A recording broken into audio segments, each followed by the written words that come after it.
Guess I'll wait till I see some people in here.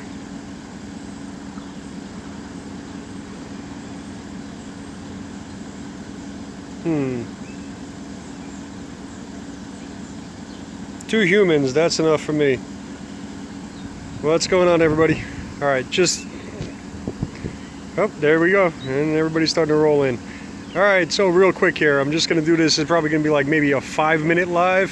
Hello to everyone, by the way. So, just walking out here to this car. Got a car over here that was actually just bought by this person. They called me in, check engine light on. And all they care about is the check engine light. I'm told that they already brought it to a shop once and they had an issue with it. Man, that glare is going to be horrible. I'll try to prevent the glare for you guys as best as I can. Hooked up a Tech 2 real quick.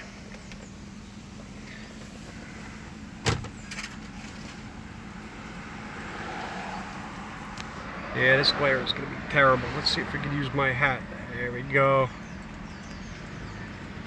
What's going on, Justin? Alright, so I can put the hat on there.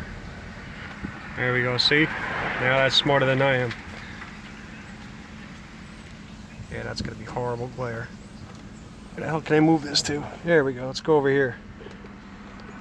Diagnostics, it's a 2007 Denali. Hello to everybody. GMC, it's a K. We'll pick it in there. It's not Sierra. Let's go in there, just pick it as a Yukon XL. Powertrain 6.2. Engine control module, diagnostic trouble codes, DTC display. Yeah, the windshield sunshade sounds good, but if I could just tell you right now, like the area that I'm in, not exactly the most desirable. So my goal is to be in and out of here as quick as possible. Alright, ECM, we have a couple of DTCs. First one, oxygen sensor performance, bank 1, sensor 2. I still can't get that glare out of there. Let's try that. There we go. That's the first code. Second code is cam system performance. Hi, you're alive on YouTube. How you doing? Good, how are you? I'm doing wonderful, Vin. Vinny, I'm busy. I'll let you know as soon as we're done.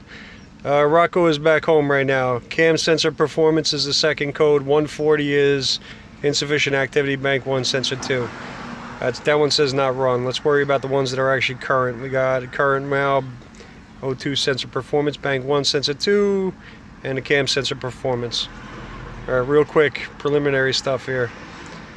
Special functions, output control, cam actuator system, cam actuator. Enter. What's going to happen here? I want to tell you something. The car is ready for inspection. That's great. What'd you do? There we go.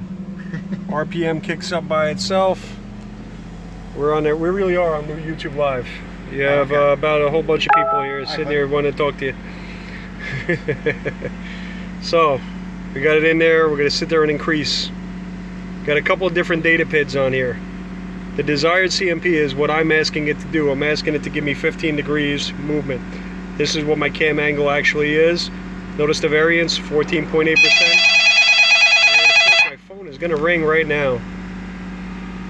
Alright. Sorry about that, guys. I'm sure that was loud. Alright, so if I decrease or if I increase, my request is there. I'm getting no change at all in variance on this thing. The very first thing you want to do, make sure, look at that oil pressure gauge. Make sure that that oil pressure gauge is actually reading something. We want to know that it's there. You can also do it up here on the scan tool. Take a quick look. Should be in the data stream. Yep, it is. So oil level low, no. Oil pressure sensor is reading about 11 psi. A little bit lower than what you would normally get on these things. I think they run about 15 to 20. It hasn't been running that long, although it is engine oil temperature is already at 190, so maybe it was warmed up before I got here. Yeah, it was definitely warmed up before I got here. Coolant temp is already at 200. So we got oil pressure. We're turning this thing on. We're requesting it to sit there and move that cam actuator solenoid, and we're not getting anything actually happening. Now, if I have, let's see if there's a PID in there for it. No, they don't have it. there are a few that actually show a milliamps when you actually look at the cam solenoid. Hello, hello, hello. Yeah, Bob, I kind of have to keep that really loud because most of the time while I'm out there working, it's sitting in either in the van or sitting on the other seat while I'm trying to do what I have to do. So again, apologize for the loud ringer. All right, so we have that. Let's go back out now. We know at least that when we command this thing to come on, we're not getting any change at all in the cam solenoid. If we go back into data display this time, oxygen sensor. That's really what this is all about, is what you should do real quick here for your preliminaries. It said bank 1, sensor 2 is the one that we're looking at. And I'm going to give it some throttle. 450 millivolts. All right, come on. So who's out there in the stream that actually knows what I'm thinking already when I see 400 millivolts, 450 millivolts, and not moving?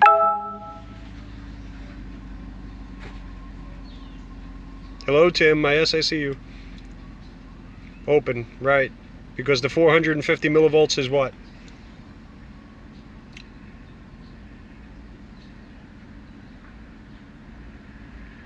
How you doing, RT? Bias. All right, well, bias, we can say bias.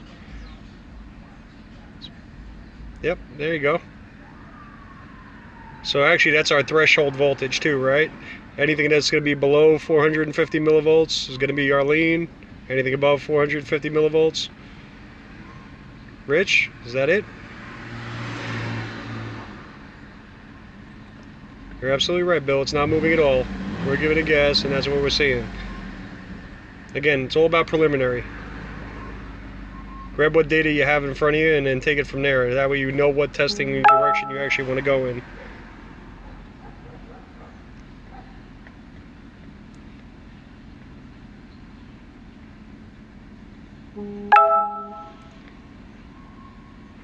Of course, now all I'm getting in the ear is all the little chimes. Uh-oh.